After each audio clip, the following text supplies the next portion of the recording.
ഇതെന്തൊരു ബുക്കാ? ഹേ ഫ്രണ്ട്സ്, ഞാൻ എന്താ എങ്ങനെ ഇരിക്കുന്നതെന്നായിരിക്കും. ഒരാൾക്ക് സർപ്രൈസ് കൊടുക്കാൻ വേണ്ടിയിട്ട് ഒരു സാധനം ഓർഡർ ചെയ്തതാണ്. പക്ഷേ പറ്റിയതാണെങ്കിൽ അബദ്ധം.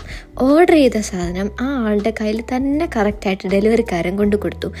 അങ്ങനെ ആ സർപ്രൈസ് അവസാനം തേഞ്ഞു. പക്ഷെ സാധനം എന്താണെന്ന് മനസ്സിലായിട്ടില്ലാത്തതുകൊണ്ട് കുഴപ്പമില്ല. അതിൽ സാധനം നമുക്ക് ആളെ കൊണ്ട് തന്നെ തുറപ്പിക്കാം. ആൾ വേറെ ആരുമല്ല, എൻ്റെ സ്വന്തം ഹസ്ബൻഡാണ്. തുറക്കുമ്പോഴത്തേനും എന്തെങ്കിലും റിയാക്ഷൻ വരും എന്നൊക്കെ ഞാൻ പ്രതീക്ഷിച്ചു. പക്ഷെ റിയാക്ഷൻ എല്ലാം വന്നത് എനിക്കാണെന്ന് മാത്രം. ഇതെന്തൊരു ബുക്കാ?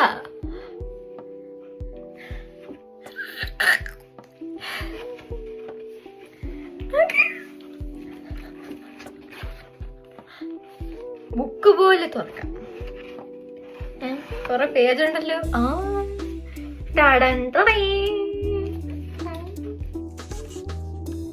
എങ്ങനെയുണ്ട് ഗൈസ്? സംഭവം അടിപൊളിയല്ലേ? അപ്പോൾ ഇതിൻ്റെ റേറ്റ് അറിയാന്നുള്ളവർ കമൻറ്റ് ചെയ്യണേ. കിട്ടില്ല സാധനം, ലുക്ക് രക്ഷയില്ല. 2-3 മാസത്തോളമായി വിഷ് ലിസ്റ്റിൽ കടന്നിരുന്ന സാധനമായിരുന്നു. അവസാനം അതങ്ങ് മേടിച്ചു. ഇതിനിടയിൽ വേറൊന്നുകൂടി സംഭവിച്ചു ഗൈസ്. എനിക്ക് വേണ്ടി അവനൊരു ഷൂ ഓർഡർ ചെയ്തിട്ടുണ്ടായിരുന്നു. അത് രണ്ടും ഒരു ദിവസം വരുമെന്ന് ഞങ്ങൾ രണ്ടുപേരും പ്രതീക്ഷിച്ചിട്ടുണ്ടായിരുന്നില്ല. രണ്ടുപേർക്കും അറിയാൻ പാടില്ലായിരുന്നല്ലോ.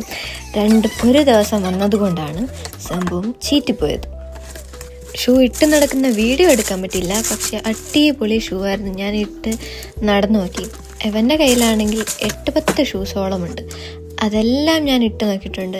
എന്നാൽ കൂടി ഏറ്റവും കംഫർട്ടായിട്ട് എനിക്ക് തോന്നിയത് ഈ ഷൂ ആയിരുന്നു. അപ്പോൾ അത്രേ ഉള്ളൂ ഗൈസ്. വാച്ചിങ് ഷൂ ഒക്കെ എങ്ങനെയുണ്ടെന്ന് കമൻറ്റ് ചെയ്തേക്കണം. Okay, by.